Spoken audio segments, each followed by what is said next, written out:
And as you and I talk this afternoon, maybe a good place to start for the audience is explain more about your apostolate and how it started. Well, my apostolate started with the young people. When I went to Fatima way back in 1974, at that time you could go up and you could put your hands right on the spot where Our Lady of Fatima appeared. And I asked her the question that Lucia said every time, her first words to Our Lady, whenever Our Lady appeared, "What do you want of me?" So I did that, and I had an interior conviction that my answer from Our Lady was to teach the fullness of true faith to young people wherever you can. And Mother, isn't it wonderful to see all the young people in the audience tonight? They're wonderful. That's right. You know why they're so wonderful? They're from Dakota. They're from where? Dakota.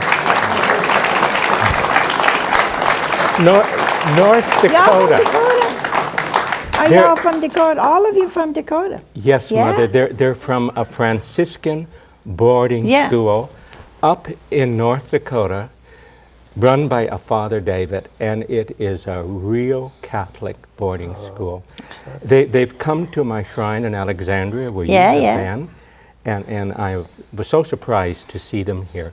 But to get back to this question, I came home, and what do I do now to teach the fullness of Catholic faith to young people wherever I could, using Fatima as a vehicle? Well, I founded Youth for Fatima. I have taken thousands of young people on pilgrimage to Fatima, spending up to 13 days with them, girls and boys separately, just like this is just an all-boys boarding school. Looks like some girls over there. And then 16 years ago, the Vatican, the Pontifical Council for the Laity, wrote me and told me to go independent with my Fatima apostolate.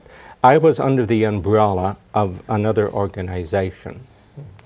I said, what is this? And so what is the greatest need in the church today? I came to the conclusion, the sanctification of the family. If we have holy Catholic families, we're going to get all the rest. So I sat down and I wrote the charter for the Fatima Family Apostolate. The Pontifical Council for the Family approved of it. Cardinal Gagno at that time wrote the preface.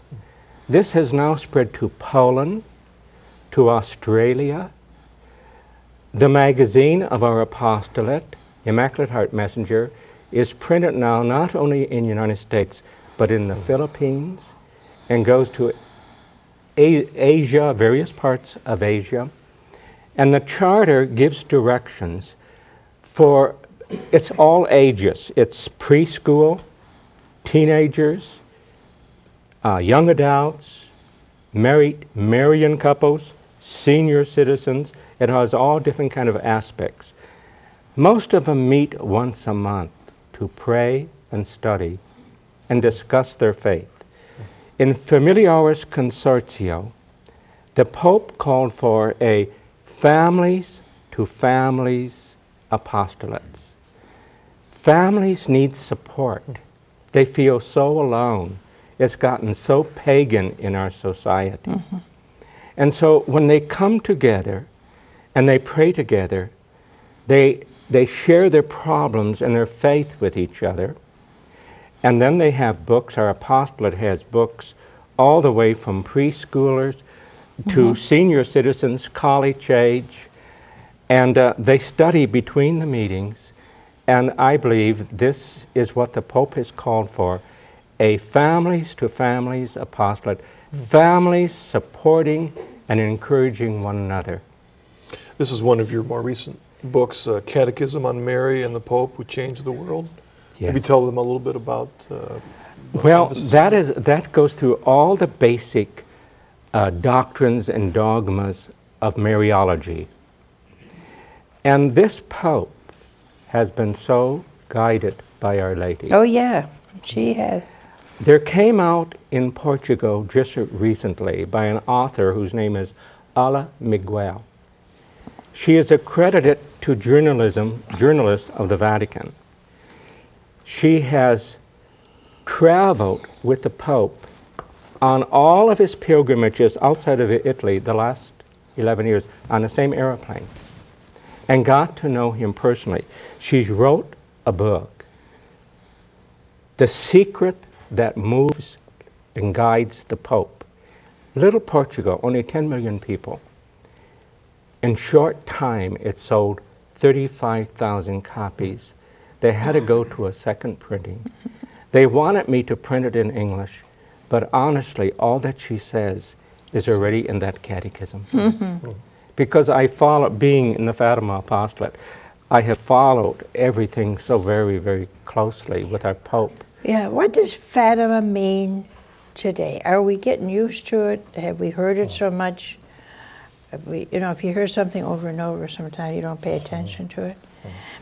Is it relevant today? Is there something in Fatima messages that hasn't happened?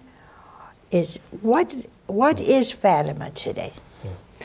Well, there's all kind of things out on Fatima that are not Fatima. The present Bishop of Fatima, who is a friend of mine, and the previous bishop, both have said the relevancy of Fatima goes into the third millennium. And that's why I got a book out just recently, Fatima Today, Third Millennium. We didn't bring that book along. The Pope has said not long ago, Fatima is more relevant today than ever before. It has to do with conversion. It has to do with faith. Every Pope, including this one, going back to 1930, has said Fatima is a reaffirmation of the Gospels. You know, the Universal Catechism brings out private revelations that are approved. There's many false mystics around today. But what they do, when they reaffirm the Gospel, don't teach us anything new, but things that are already in Scripture, wake us up, make it relevant for us today. That is what approved private revelations do. You mentioned the approved, and I remember when we came into the church, all of a sudden we discovered something we never had heard of before. Yeah. I'd never heard the word Fatima, never heard it. I saw a billboard about Medjugorje, I'd never heard of that, and we were inundated with that, and I remember meeting an awful lot of people that sounded a bit Protestant to me, in the sense that they weren't listening to the church anymore. They were only listening to themselves or to their small group. And you told me a fact about Lourdes that floored me this afternoon. Well, because there are so many reported apparitions that people are running after. And that's a good way to lose your faith. Run after every reported apparition. We should stick, and the Vatican has instructed me on that, and that's what I do in my apostolate. Stick only with the apparitions that have been authenticated, approved by the Church. At the time when Our Lady was appearing at Lourdes to Saint Bernadette, in that chain of Pyrenees mountains, there were 70 other reported apparitions. None of them proved to be authenticated, only with Saint Bernadette, Our Lady of Lourdes. And that's where we can take the ones that are really great. What are the ones now that you mentioned? 3? The 3 that I think really have substance approved by the Church is Guadalupe, Lourdes, and Fatima. There are others, but those are the 3 major ones. My wife and I have been to Bahrain in Belgium. Right. What I loved about that one was that nobody was there. Nobody knows about it. So you can go and there's not a bazillion shops, and very penitential, very quiet. Yeah. And the message of Bahrain is evangelize, evangelize, evangelize, and pray. Yeah. And So there's- that's been authenticated. yeah. I think but- La Salette is also. Pardon? Yes. La Salette is Salette. also. Yes, and those are great, but to me they all lead up to the great one, Fatima. You know, Sister Lucia is still living. Can I tell? Oh, this is your newest Yeah, I book. was looking at I that want to give cover. listen, Mother. The name of this book is The Intimate Life of Sister Lucia. A Jesuit, you know what they're like. Father you a Papa, Jesuit? you have them on your office. Yeah, we got a lot. Well, They're very come shrewd. to think of it, we don't have too many. They're very shrewd. Well, my dear friends, Father John Hardin and Father Harold Cohen, Jesuits, both died recently, friends of EWTN.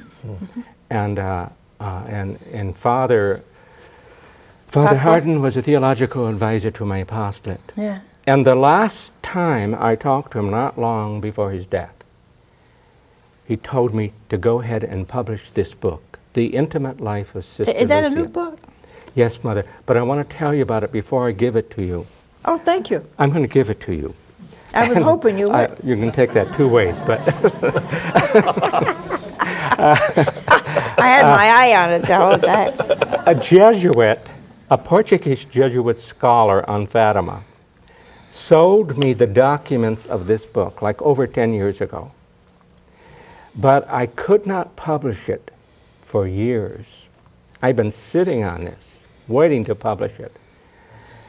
And not until Sister Lucia died. The Jesuit that sold it to me died himself, 1999. Sister Lucia is going to begin her 95th year pretty soon. She's going to have her 94th birthday. And I talked to Father Hardin, and I said, this was the agreement. The Fatima Secret is now released. Do you think I can publish this book, The Intimate Life of Sister Lucia? Well, his last words to me, Father, go ahead and publish it. Publish it. And I want to give you this book, Mother. Oh, thank you. And Mother, it'll have all kind of pictures in it. I know. Wow. Show them what's I inside. will get even one day. Well, Mother, What are you laughing about? well, Mother, they don't I just know what handed you're it over talking to about. You see, Mother, Now you got to send me two. I will. It's being printed as we talk. And yes, they only had the, As we talk, it's being printed. As we talk. when I left South How Dakota, could you do that? all they had published, printed was the cover. So I wanted to show you what it would look Are like. there secrets in here? Are there what? Secrets? If Yeah. you hold it up to the light in a certain way. I tell you, one thing that is in there, when she wrote, you know, it's dated January 3rd, 1944, when she wrote the third part of the Fatima Secret. Yeah. She had agonized for months when the bishop of Lucia Fatima ordered her to write it down because she was supposed to keep it secret. And she knew if she wrote this down, you know what happens when you put something in writing. And she agonized for months. And one of the, I think the date was December 30th, the very end of 1943. Our Lady appeared to her and said, write it down for the bishop. And much of, Do you think we know the whole secret? pardon? Do you think we know the whole Yes, secret? we do. Yes, we do. All of these reports, you know, people that are saying they were disappointed in the third part of the secret. You know why they're disappointed? They don't know the first two parts that have been revealed for decades, and they don't know Fatima as a whole, and they don't know how to interpret it. And in that catechism that we mentioned earlier, let's see, a Catechism on Mary and the Pope Who Changed the World, it will explain that the 43-page document that Cardinal Ratzinger issued